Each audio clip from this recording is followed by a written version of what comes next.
Boogaloo 2020. What's going on, savages? Today, I'm doing an update on the VH truck. So we have quite a bit to catch up on because I actually lost footage from the video I was going to put out before this, where I was kind of getting everything together.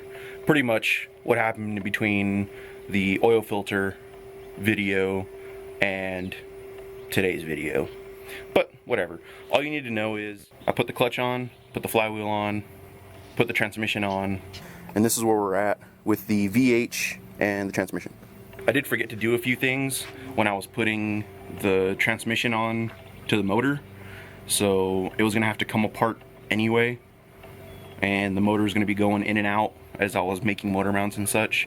So today we're gonna try to take care of pretty much everything that I need to do so that I can do like the final mounting of the transmission to the motor.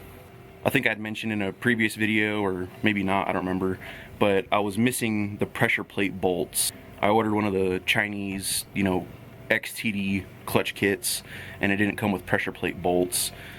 So I ended up ordering some ARP bolts, I think for like an RB26, but I read that it's pretty much the same across all Nissan shit, so we're gonna throw that on today.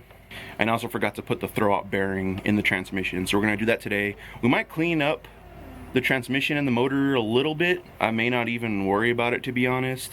Here's the thing with the truck. It's a rat rod truck, and I really kind of don't care what it looks like as long as it functions pretty decent. You guys ever watch Whistling Diesel? This truck means nothing to me. So yeah, another big update since the last video.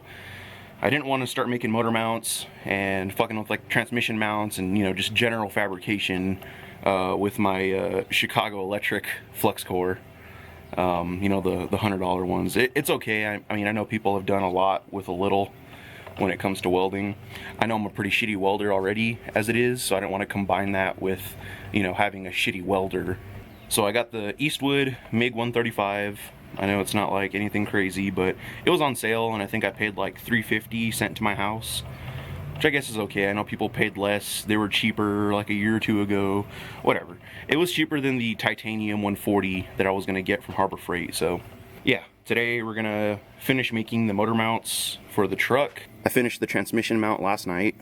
I don't know, but for whatever reason, I was trying to use like the stock transmission mount from my OEM transmission, and for whatever reason when I put it on the Z32 transmission, I couldn't get the motor perfectly straight.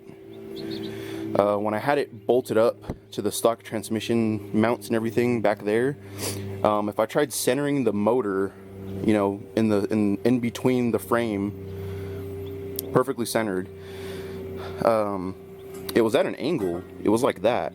So the transmission, the tail end, was pointing towards the passenger side, and the front of the motor was pointing towards the driver's side, and it was a noticeable angle. So I don't know what was up with that. I don't know why.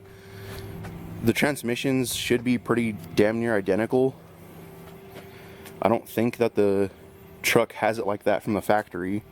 Pretty certain it doesn't. But for whatever reason, it wouldn't sit straight when I had the motor perfectly centered. It was still angled. So of course, cut it up, welded it up. I put everything where it needed to be, so should be good to go ahead and throw back in the truck. This should be solid for now. And in case you're wondering, these are the motor mounts. The idea is to trim off this excess piece that hangs over. We're gonna hit it with like a flat disc on the grinder to clean it up, finish welding on the underside here, and on the back side there. As we've done before, I'm gonna go ahead and spare you guys watching some fucking grinding and welding montages or time lapses. Alright. So a little update from earlier. We finished the motor mounts. Got driver's side done, passenger side done, and I installed the new throwout bearing. And through the ARP hardware on the pressure plate there, torqued them all down. Everything's good. So now it'll be time to put the transmission back on. Didn't really intend for the video to be so sporadic, kind of jumping all over the place. Like I said, it was kind of weird because I lost so much footage. There was a video that was supposed to be between the last one and this one, but we're making do. Alright dudes, I'm pretty fucking tired. I'm wore out. Been out here since like noon-ish in the New Mexico like spring/summer. I'm pretty fucking wore out. I had to change to the fucking tank top, sun's out, guns out, Yao Ming. But yeah, so I made some pretty awesome progress today. So here's where we're gonna end it. I have everything tightened up, the motor mounts, transmission mount, everything's done. Everything's tightened down. Transmission's sitting in a good spot. The little shift linkage thing right here is sitting in a good spot. I'm either gonna build my own shifter bracket, like I guess they call it a tripod or whatever, or I'm gonna get the 1x excessive for a Z32, like the standard length one, not the shortened one for an S chassis. Anyway, like I said, pretty beat. Stay tuned for the next video. We'll be probably starting the work on the wiring. And then there's still a few little odds and ends I need to buy. There's still a few things like the fuel system that I need to take care of. I'm gonna have to start working on headers, which is kind of the next big thing that I'm kind of worried about. We'll see. Other than that, everything else should be pretty straightforward.